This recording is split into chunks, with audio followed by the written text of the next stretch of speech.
Have you ever gone from I'm totally fine to I need to lie face down on the floor in under 3 seconds? Congrats! That's not you being dramatic.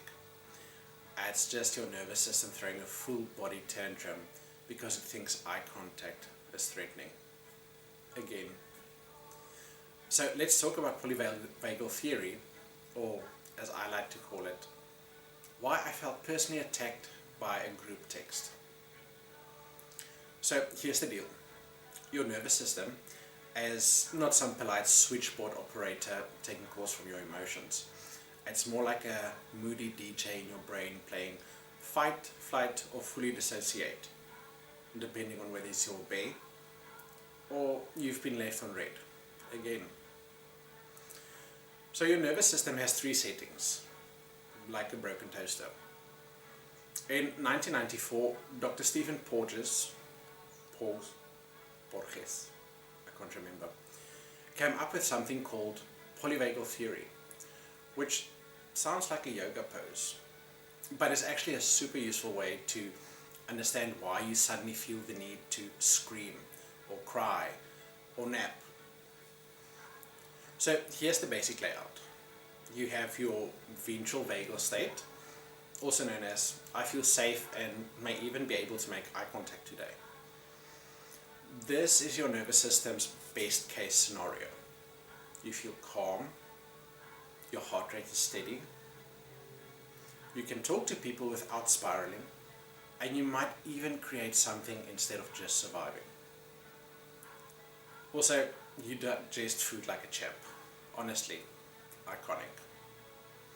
It feels like reading a book under a blanket with tea while it rains, or saying, I'm proud of myself, and actually kind of believing it. Then we have our sympathetic state, or everything is on fire and so am I. This is your fight or flight mode, where your body's like, we're under attack. But the attack could be a Slack notification or someone asking, how are you, when you weren't emotionally prepared. Your heart rate is up, your breathing is shallow, your muscles are tense, and the vibes are just immaculately anxious. It can be helpful if you're in danger or you need to perform under pressure. It can be hellish if it's constant and now you can't sleep. Then we have the dorsal vagal state, or also known as I am a couch now, do not perceive me. When everything is too much, your system has hit its emotional emergency brakes. You shut down, you feel numb, you're out of it, disconnected, heavy. You stare at walls and it feels like scrolling TikTok for 3 hours and you've got one sock on and you have no idea how you got there. So you might ask, why is my body like this? It's because it's trying to keep you alive.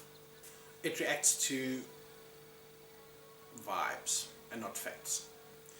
So even perceived danger, like being ignored, judged or overstimulated, can set it off. It's not broken, it's just tired. Honestly, same. Okay, but stress isn't all bad. So contrary to your inner goblin's beliefs, stress isn't evil. The Yerkes-Dodson law, it's a real thing, not a jazz dance, says that we actually need a bit of stress to be our best selves, like getting stuff done before a deadline, creating art with emotional intensity, and feeling passionate, focused, and alive. But then you cross the line and now your eyes twitching and you're crying in the frozen peas aisle. Stress is a curve. Not enough, you're bored. Too much, unhinged. Just right, as a flow state. Your job is to stay on the fun part of this roller coaster without hurling. And remember to keep your hands and feet inside the ride at all times. So, tools for when you're spiraling, but you want to come back to earth. Number 1, breathe like a sentient sea otter. your breath is the remote control of your nervous system. So you try some belly breathing. Yes, let puff out like a balloon when you breathe in, and see how far you can push it back down when you breathe out. Then try the 4-7-8 breathing. You breathe in for 4 seconds, or count of 4. You hold for 7, and you breathe out for 8. Repeat a few times. Bonus is you can sigh dramatically. It's just vagal toning, and it's honestly theatrical. Number 2 is you can get weirdly aware of your body. Your body is always talking, and you just have to listen. Do a body scan. Your shoulders, like they're up by your ears, aren't they? Gentle movement like yoga or tai chi, or full body interpretive dance in the kitchen. Name where your feelings live. Anxiety in your chest, shame in your gut, existential dread, everywhere. Number 3 is sleeping like it's your full-time job. No shame naps. Go to bed at the same time-ish, if you can. Make your room a sensory deprivation cave. Ditch the doom scroll before bed. I know, but try. And then go and touch grass, like quite literally. Nature is a free nervous system therapy. Go outside, stare at a tree, befriend a squirrel, chase a car. Get some sunlight, let it slap you gently. And ocean sounds, bird songs, and rain loops are all nervous system lullabies that you can use. Number 5, say no like you mean it. Boundaries are a love letter to your nervous system. No is a full sentence. Also, not today, Satan. Mute the group chat and follow the chaos. You don't owe anyone access to your energy. And then find your people, or just hug someone you trust. Your nervous system loves co-regulation. And you do this by talking to someone who doesn't make you feel like your eyes are going to twitch all day. Laugh together. Oxytocin is a hit. Be near emotionally safe humans. Your body notices this. So a few questions that I've gotten is, how do I know which state my nervous system is in? Okay, check your vibe. If you're sipping tea, vibing with a playlist, and remembering your own worth, you're probably in ventral vagal, the I'm functioning human right now. If your heart is racing, you just told someone I'm fine with murder eyes and almost rage texted your boss. That's sympathetic. Fight or flight is on the cards. So if you feel like a potato with Wi-Fi staring at a wall like it owes you money, welcome to dorsal vagal. Total shutdown city. Population, you. You shift between all of them all the time. The goal isn't to stay calm forever. The goal is to know where you are so you can choose how to ride the wave. Number 2, what do I do if I can't come back from a shutdown or a spiral?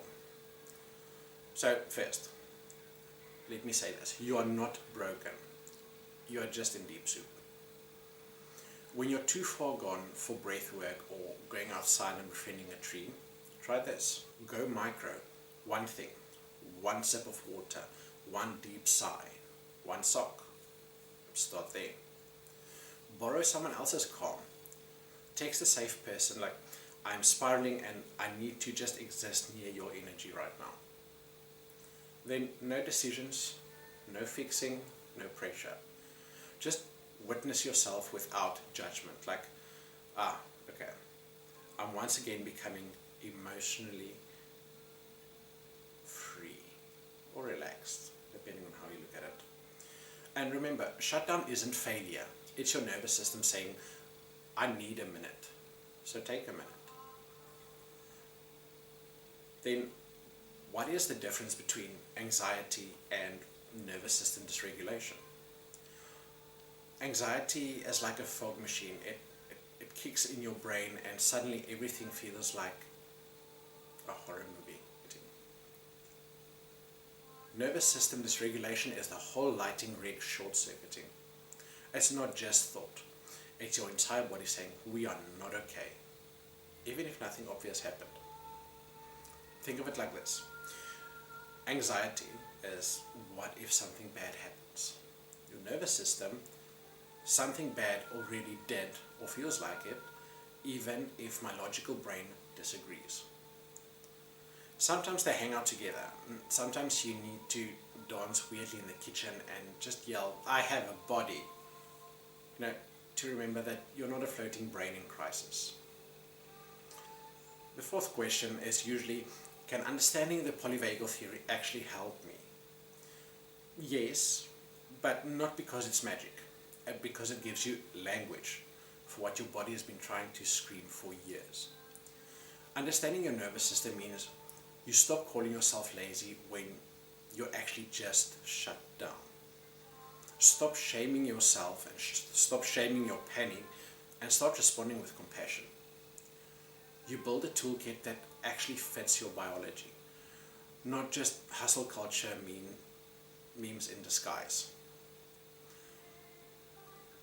Knowledge doesn't heal everything, but it builds the bridge to healing. And guess what? You can cross that bridge in fuzzy socks while sobbing and eating cereal at 3 a.m. We'll allow it. So your nervous system is doing the absolute most to keep you alive. It's not just some background process, it's a whole ass experience. So next time you're crying in the shower, hiding under a weighted blanket, or about to emotionally spiral over a voicemail, take a breath.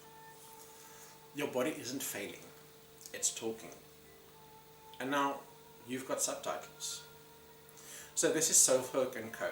For the weird, the weeping, and the wonderfully human.